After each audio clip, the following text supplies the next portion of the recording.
View 360 میں خواتین صحافیوں کی سوشل میڈیا پر ہراسمنٹ. حکومت نیا قانون لا رہی ہے مگر خواتین صحافیوں کی نظر میں اس کی ضرورت نہیں. امریکہ کے صدارتی انتخابات، رضاکار بے گھر ووٹرز کو رجسٹر کرنے میں مصروف. لوگوں سے یہ جو چینل مانیٹائزیشن کا کرائٹیریا ہے یہ میٹ نہیں ہو رہا ہوتا. اور یوٹیوب چینل پر پیسہ کمانے کی مشکل شرائط کس طرح بآسانی پوری کروائی جا رہی ہیں.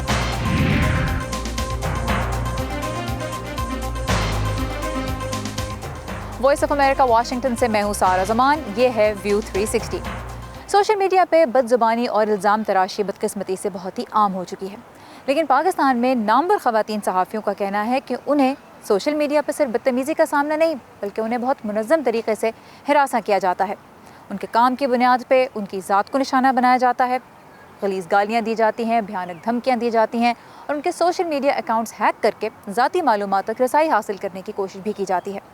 حکومت اب اس سلسلے میں ایک نیا قانون متعارف کرانے جا رہی ہے جس پہ کچھ وزارتوں کے ساتھ مشاورت بھی جاری ہے.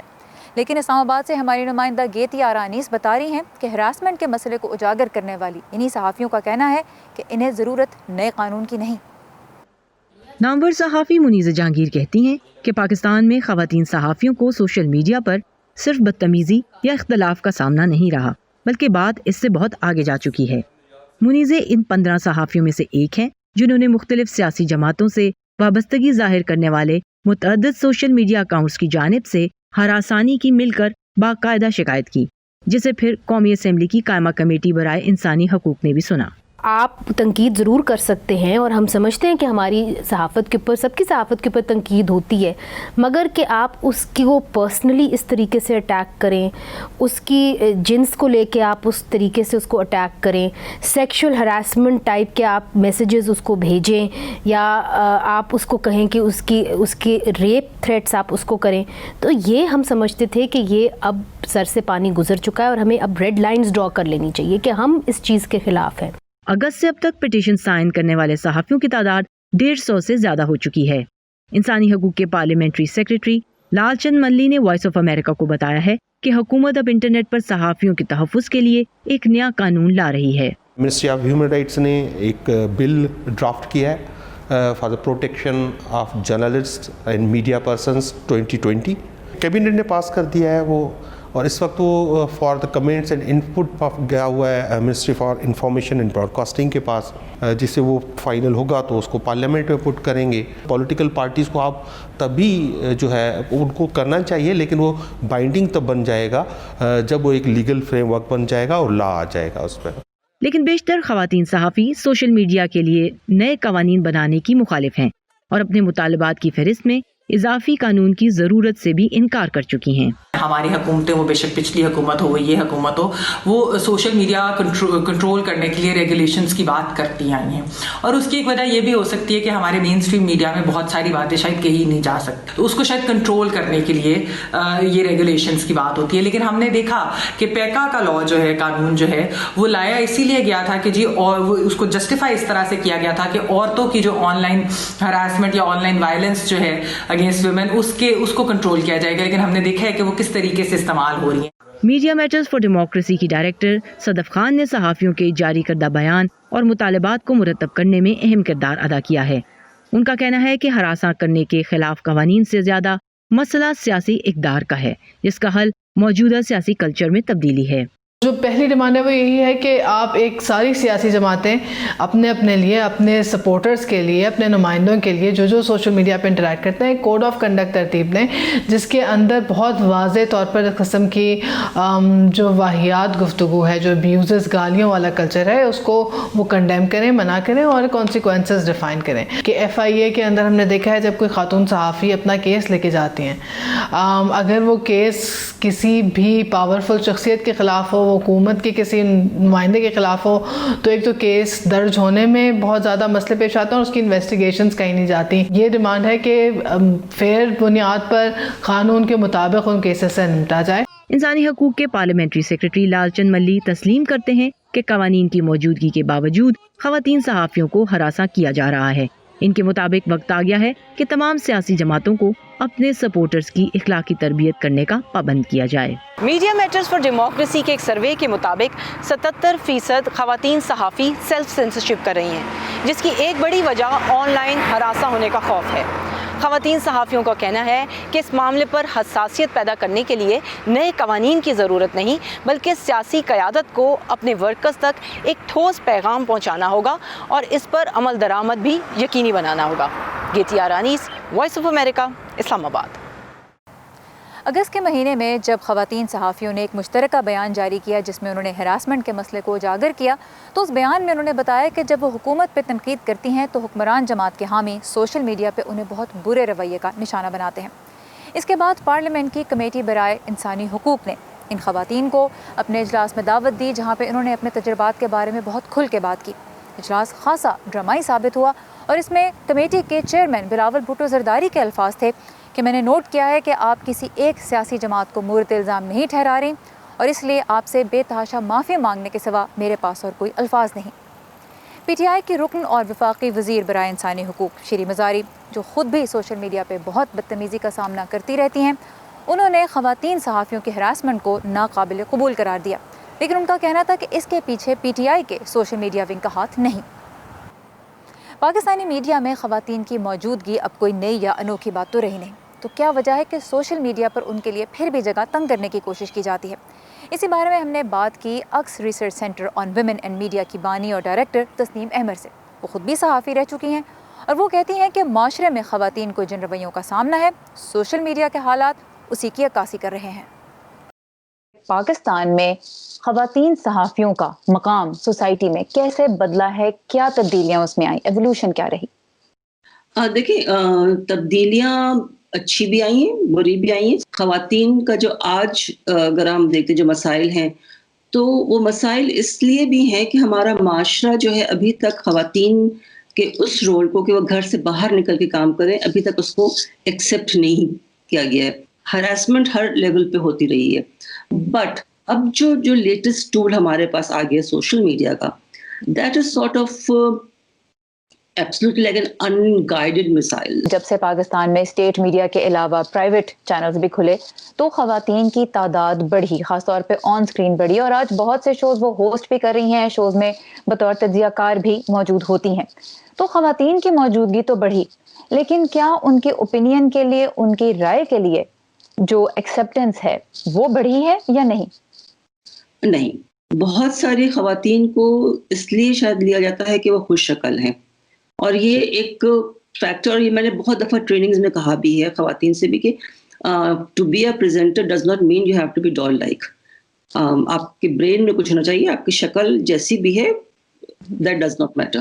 سو یہ ایک چیز جو ہے ہمیں نظر میں رکھنی ہے کہ خواتین اگر ہیں تو کس کیپیسٹی میں ہیں وہاں پہ، اور دوسرے جو خواتین اپنے بلبوتے پہ ہیں، اپنی صلاحیتوں پہ ہیں، وہ تو پھر آپ کو پتہ ہی کہ جس طرح سے وہ ڈیل بھی کر لیتی ہیں، وہ پبلکلی پروٹیسٹ بھی کر لیتی ہیں، وہ ان کو پتہ ہے کہ وہ ان کی آواز میں دم ہے اور ان کی رائے میں دم ہے، تو ان کو تو بالکل سیریسلی لیا جاتا ہے۔ مگر بہت ساری جو خواتین ہیں جن کے اندر ابھی وہ اعتماد نہیں ہے، اعتماد کی کمی ہے، وہ اپنی رائے نہیں دے پاتی۔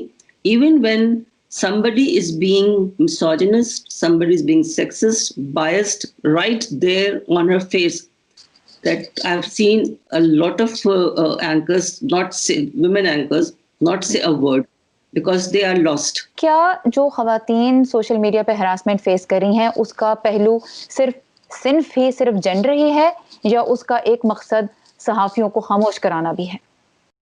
آئی تھنک دونوں ہی ہیں، ڈبل ایجڈ وہ ہو جاتی ہے کہ خاتون بھی ہیں اور آپ سے اختلاف بھی رکھتی ہیں، اور ان کی اپنی ایک رائے بھی ہے، وہ نظریہ بھی مختلف ہے ان کا، وہ چاہتی ہیں کہ جس طرح سے آزادی صحافت کے انہوں نے کام کیا یا ان کے پچھلوں نے کام کیا وہ اس کو ریٹین کر کے رکھیں، وہ آپ کو برداشت نہیں ہو رہی۔ سوشل میڈیا میں چھپنا بھی آسان ہو جاتا ہے، اور یہ اکراس دا بورڈ ہے۔ آئی ووڈنٹ سے کہ کسی پارٹی یا کسی جماعت کا کم زیادہ، اٹس اکراس دا بورڈ، کہ جہاں پہ جس کو بھی چوٹ لگے گی ان کے رائے کے خلاف تو وہاں پہ ان کا تل ملانا شروع ہوگا، اور وہ تل ملانے کا مطلب ہے کہ پھر وہ خواتین پہ اٹیکس شروع ہو جائیں گے۔ سیاسی جماعتیں کیا کر سکتی ہیں اس رویے کو بدلنے کے لیے، خاص طور پہ پاکستان کے موجودہ سیاسی ماحول میں جب سیاست میں ہی اتنی ہلچل ہے؟ تو اس ایشو کے اوپر کب، کیسے، کتنی توجہ ریئلسٹکلی دی جا سکتی ہے؟ میرا نہیں خیال کہ کوئی بھی تبدیلی فوری آنے والی ہے اس پیٹرن میں، کیونکہ یہ سوٹ کرتا ہے. آپ اصل ایشوز سے ہٹا کے آپ لوگوں کو اس طرف الجھا دیتے ہیں. خواتین کو آپ ذہنی انتشار کا شکار بنا دیتے ہیں. وہ اگر اپنے سوشل میڈیا پوسٹ پہ ہی لگ جائیں تو پھر ان کا کام سفر کرے گا، اور شاید یہی آپ چاہتے ہیں کہ وہ ذہنی طور پہ اتنی مضطرب ہو جائیں، اتنا انتشار ان میں پیدا ہو جائے، شاید وہ کام نہ کر سکیں. کتنا ضروری ہے آپ کی نظر میں کہ میڈیا ہاؤسز بھی اپنے جرنلسٹ امپلائیز کو ٹرین کریں اور پابند کریں کہ وہ سوشل میڈیا پہ کیسے بیہیو کریں گے، کیسے بات کریں گے، کیسے بیانات دیں گے، کیسے رسپونڈ کریں گے؟ بہت ضروری ہے. آئی تھنک انٹرنل ٹریننگ بہت ضروری ہے. ایکسپرٹس کو بلا کے، اب تو بہت اچھے لوگ آ گئے ہیں جو سوشل میڈیا ایکسپرٹس ہیں، آپ ان کو بلوائیں. تو یہ مستقل ایک پروسیس ہونا چاہیے جس میں جرنلسٹ کو بھی سکھایا جائے کہ سوشل میڈیا پہ پبلک کی کامنٹری کو کیسے رسپونڈ کرنا ہے، اور ساتھ میں پبلک کے اندر ایک گریٹر سینسٹیوٹی کی آپ کی نظر میں ضرورت ہے. جو زبان صرف بولنے کی نہیں، جو لکھنے کی زبان ہمارے یہاں آ گئی ہے کہ آپ گالی گلوچ جو وہ لکھ کے کرتے ہیں، آئی تھنک اس کو کنٹرول کرنے کی ضرورت ہے کہ کوئی ایسا میکینزم ہونا چاہیے. I wouldn't want to censor it, but mechanism ایسا ہو کہ وہ کیا ہی نہ جائے. نیا قانون یا نئے لا لانے سے کوئی نہیں ہوتا. جو ہے آپ کے پاس موجود، انہیں کو سختی سے امپلیمنٹ کرائیے. آپ کے پاس ہر طرح کا پلیٹ فارم ہے، ہر طرح کا وہ ہے. آپ جو چیزیں آلریڈی آپ کے پاس رکھی ہوئی ہیں ان کو پہلے ایکشن میں لائیے، پھر نئے کی طرف جائیے. انٹرنیٹ پر ہراسمنٹ سے تحفظ کے لیے پاکستان میں جو ایک بڑا قانون موجود ہے اس کا نام ہے prevention of electronic crimes act. یہ 2016 میں منظور ہوا تھا، اور ویسے تو اس میں کئی مختلف اور سنگین جرائم کا ذکر ہے، لیکن اس قانون کے تحت بلا اجازت کسی کے ذاتی ڈیٹا تک رسائی حاصل کرنا، کسی کو دھمکانا، اس کی کردار کشی کرنا، یہ قابل سزا جرائم ہے. 1 لاکھ سے 10 لاکھ روپے تک جرمانہ اور چند ماہ سے لے کر 20 سال تک سزا ہو سکتی ہے. یہ قانون پرفیکٹ نہیں سمجھا جاتا، یہ خاصا وسیع ہے، اور آزادی اظہار رائے کے حوالے سے اس کے بارے میں کئی حلقوں کے خدشات اور تحفظات بھی ہیں. خواتین صحافیوں کا کہنا ہے کہ اسی لیے انہیں درپیش مسائل کا حل کسی نئے قانون میں نہیں بلکہ پالیسیوں کے مؤثر اطلاق میں ہے. اختلاف رائے جمہوری معاشروں کا حسن ہے. سوشل میڈیا پر رویوں کو کیسے بہتر بنایا جا سکتا ہے، اس گفتگو کا حصہ آپ بھی بنیے. آئیے facebook.com/VOA اردو کے پیج پہ، اس کے علاوہ ٹویٹر اور انسٹاگرام پہ بھی آپ اسی ڈائلاگ کا حصہ ہمارے ساتھ بن سکتے ہیں. ہم آپ کی رائے ضرور جاننا چاہتے ہیں. تازہ ترین خبریں، اہم واقعات، آڈیو ویڈیو رپورٹس اور تجزیے دیکھنے، سننے اور پڑھنے کے لیے ڈاؤن لوڈ کیجیے VOA اردو کی نئی ایپ. خبریں اب ہر وقت آپ کی مٹھی میں.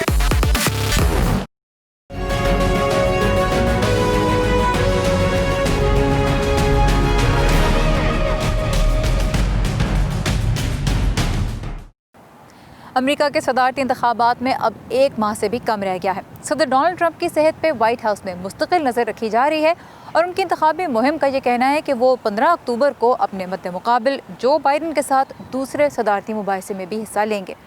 رائے عامہ کے جائزوں میں اس وقت جو بائیڈن ڈونلڈ ٹرمپ سے آگے نظر آ رہے ہیں، لیکن بعض اہم ریاستوں میں جہاں جیت دونوں ہی امیدواروں کی ضرورت بھی ہے اور خواہش بھی، وہاں ووٹرز کو رجسٹر کرنے میں ریپبلکنز ڈیموکریٹ سے آگے ہیں.